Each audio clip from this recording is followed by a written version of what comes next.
Pendant des décennies, le monde a vu en Vladimir Poutine le visage stoïque et imperturbable du pouvoir russe. Mais derrière chaque figure puissante se cache une histoire non racontée, une histoire qui n'apparaît ni lors des conférences de presse, ni dans les portraits officiels. Cette histoire appartient en partie à Lyudmila Ocheretnaya, anciennement Lyudmila Poutina, la femme qui se tenait autrefois discrètement aux côtés de Poutine depuis ses débuts comme agent du KGB jusqu'à son accession à la présidence. Leur mariage a duré plus de 30 ans, tout en restant un mystère pour le public.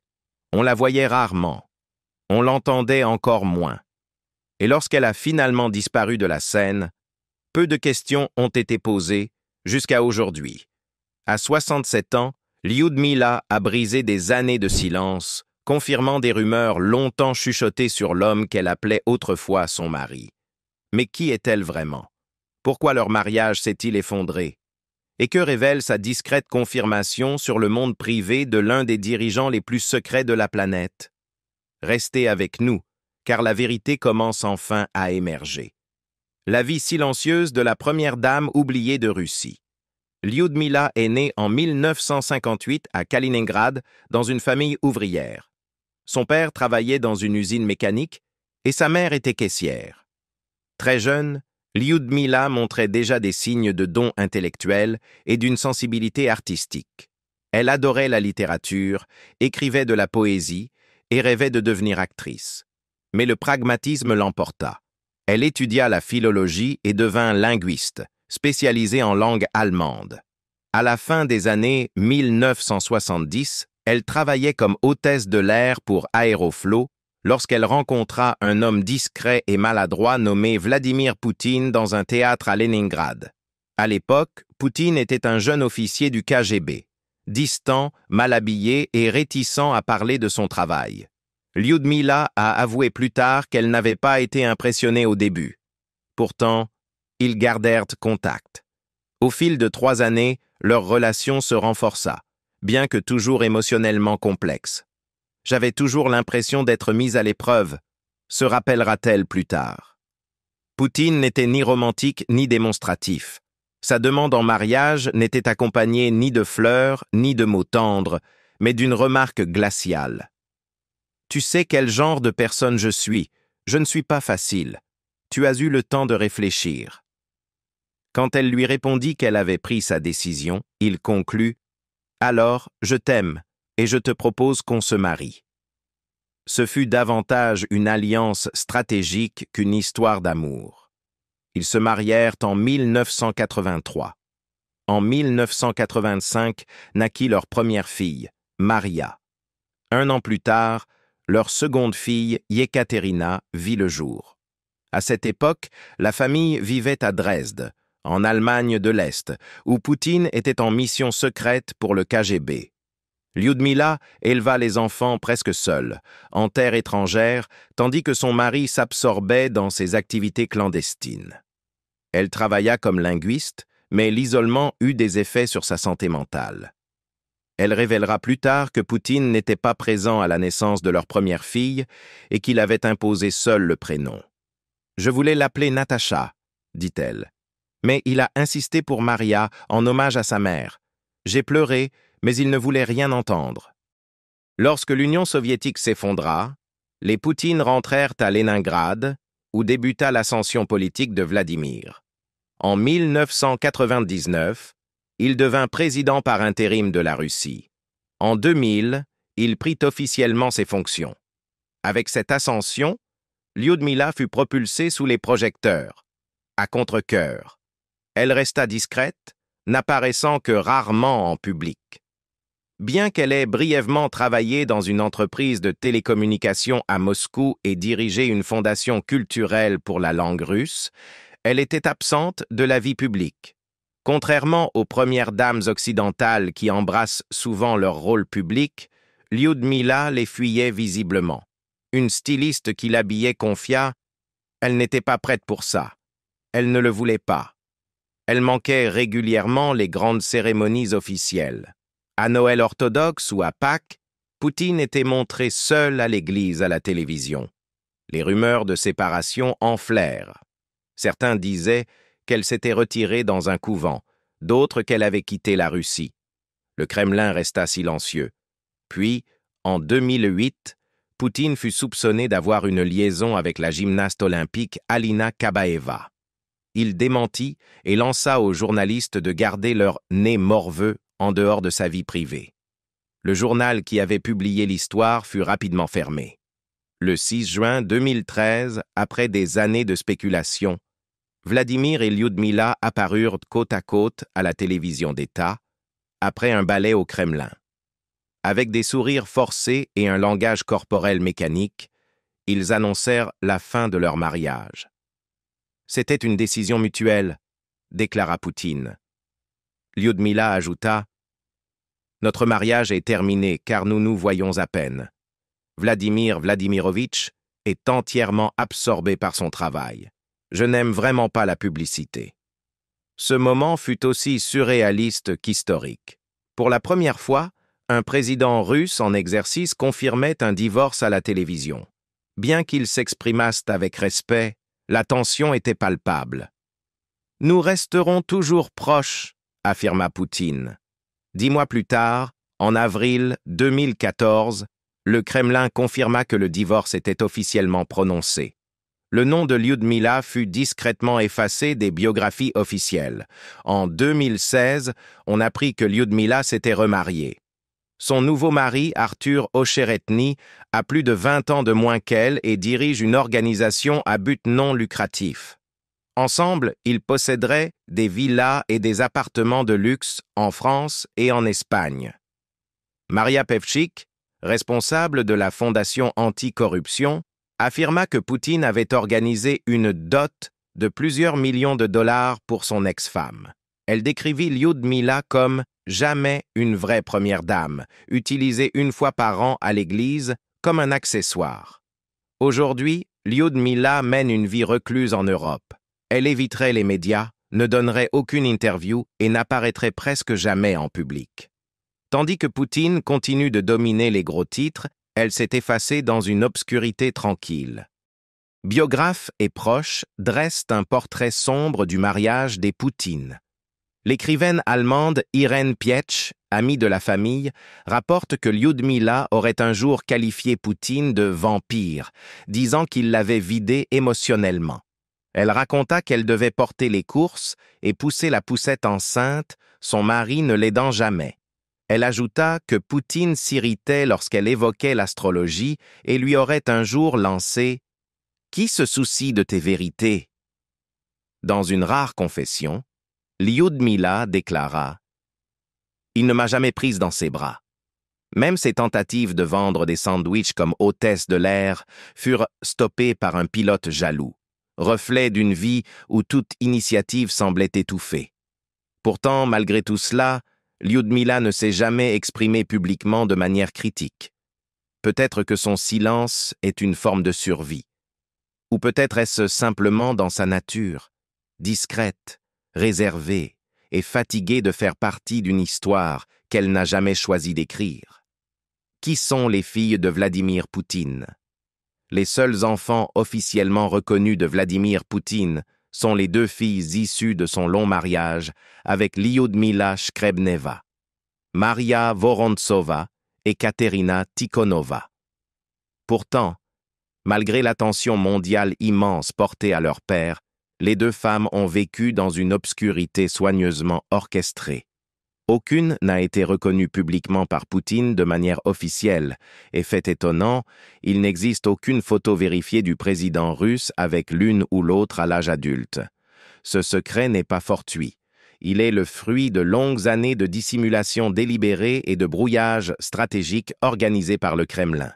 Maria, l'aînée, est née en 1985 et a suivi une formation en médecine, devenant finalement une endocrinologue respectée.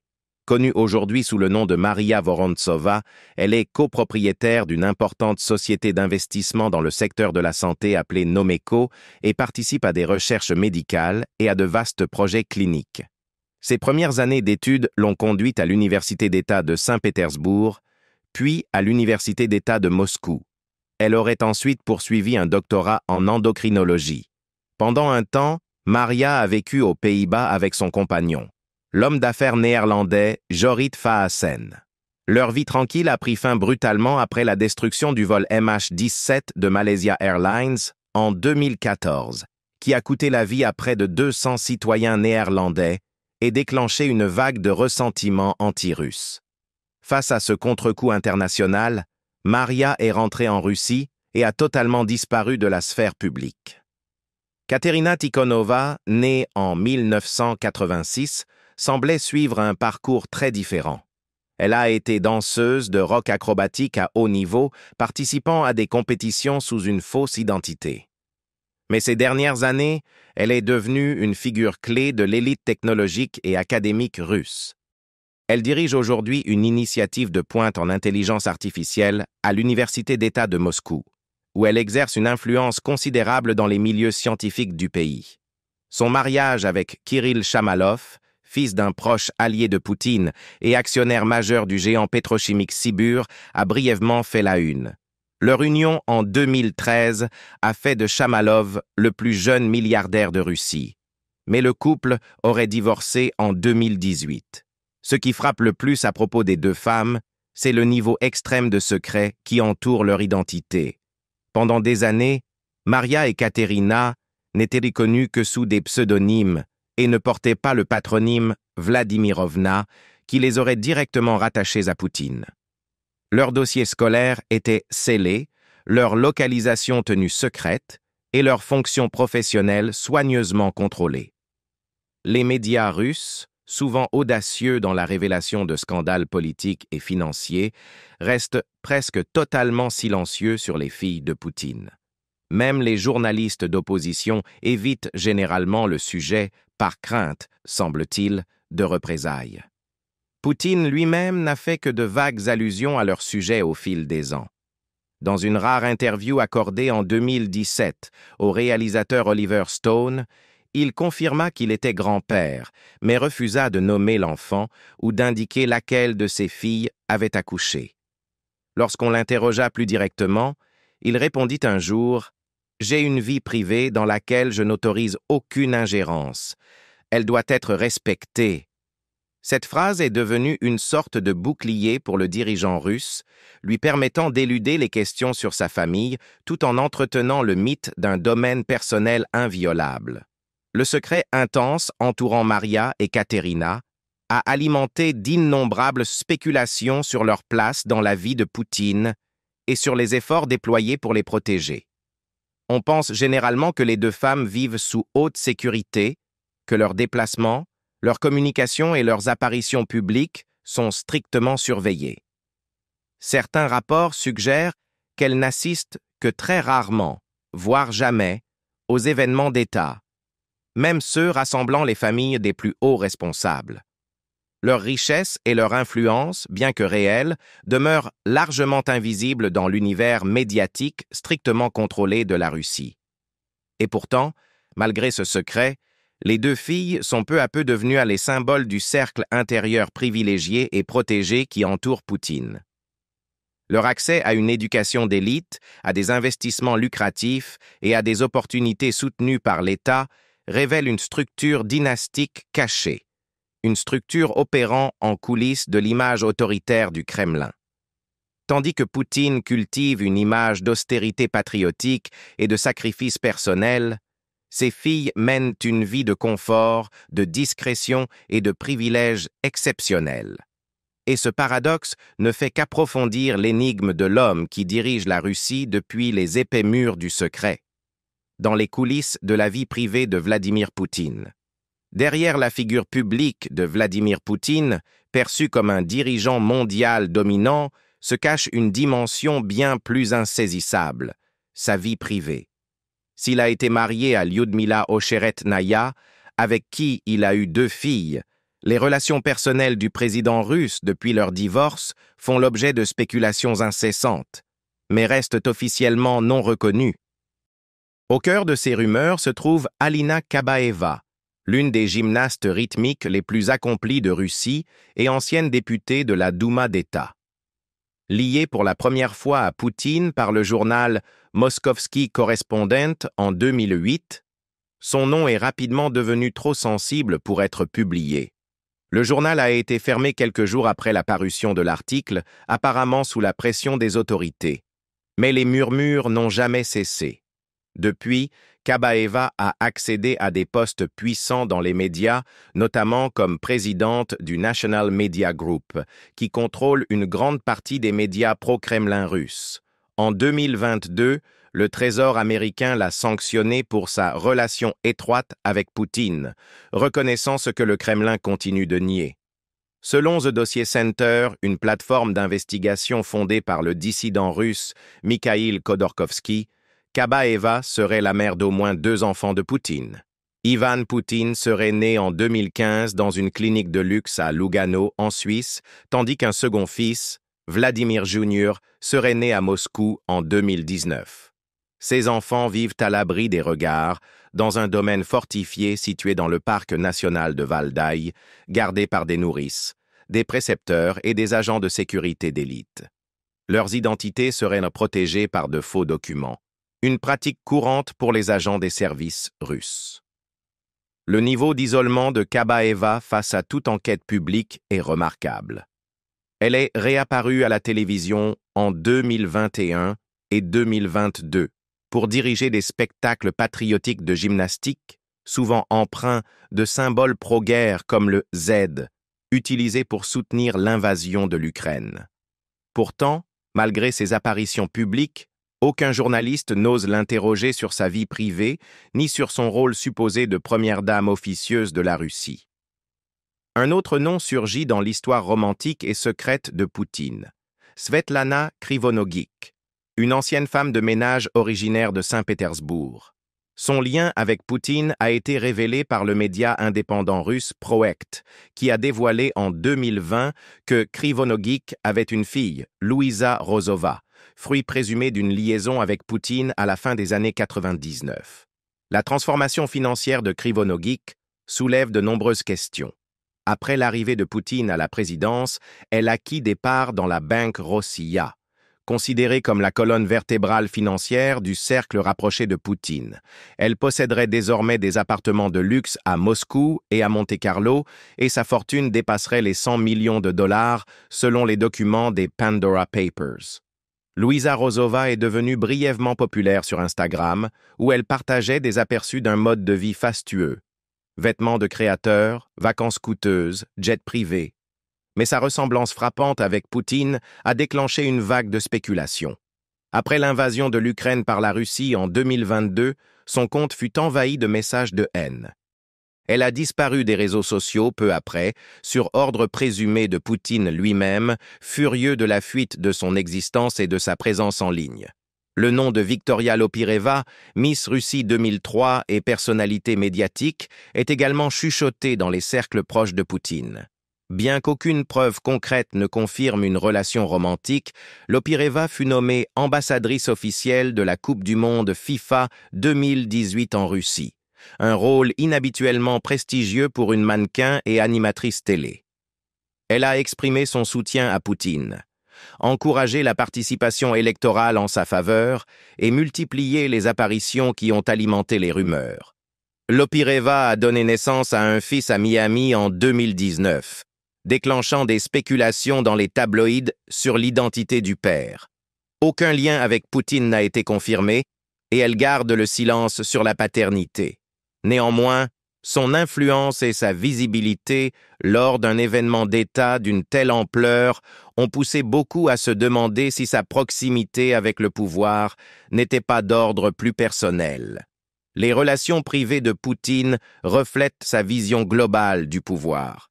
Elles sont méticuleusement orchestrées, protégées par plusieurs couches de sécurité et à l'abri de tout regard.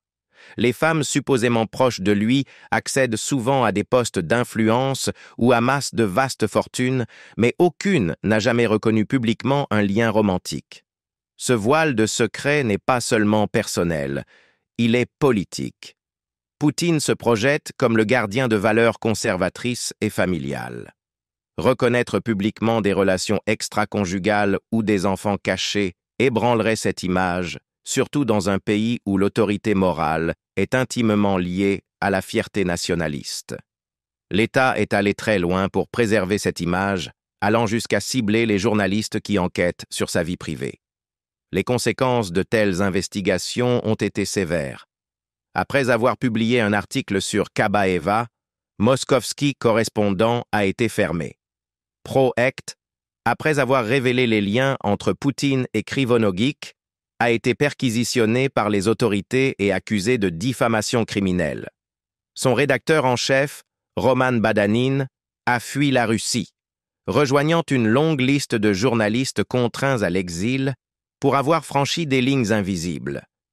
Même à l'ère numérique, le Kremlin conserve un contrôle strict sur les récits susceptibles d'affaiblir l'autorité de Poutine. Les comptes sur les réseaux sociaux liés à ses enfants supposés sont supprimés. Les médias d'État n'abordent jamais ces relations amoureuses. Et ceux qui persistent sont confrontés à des pressions juridiques, à l'intimidation, ou pire. Alors que Poutine demeure l'homme fort incontesté de la Russie, la forteresse personnelle qu'il s'est construite montre parfois des fissures. L'augmentation des fuites de documents, des témoignages d'initiés et des enquêtes d'exilés offre des aperçus fugaces de son monde caché. Un monde peuplé de gymnastes de l'élite, d'anciennes femmes de ménage devenues millionnaires, de reines de beauté et d'enfants secrets élevés dans l'opulence, mais aussi dans l'isolement. Ces révélations, bien que souvent non confirmées, ébranlent la mythologie qui l'entoure depuis des décennies. Elles exposent un homme obsédé par le contrôle, non seulement de son pays, mais de chaque récit, chaque détail, chaque photographie. Et pourtant, même la forteresse la mieux gardée ne peut empêcher la vérité d'émerger un jour. Le monde ne connaît peut-être pas encore toute l'histoire de la vie privée de Vladimir Poutine, mais peu à peu, les murs commencent à se fissurer. Maintenant que son ex-femme a enfin brisé le silence, nous avons plus de clarté, mais aussi davantage de questions. Pourquoi leurs filles ont-elles été cachées si longtemps? Quelle est la véritable histoire derrière Alina Kabaeva et les enfants secrets? Et qu'est-ce qui reste encore dissimulé au public? Dites-nous ce que vous en pensez dans les commentaires. N'oubliez pas d'aimer cette vidéo, de la partager et de vous abonner pour d'autres enquêtes sur les histoires que le monde n'est pas censé connaître.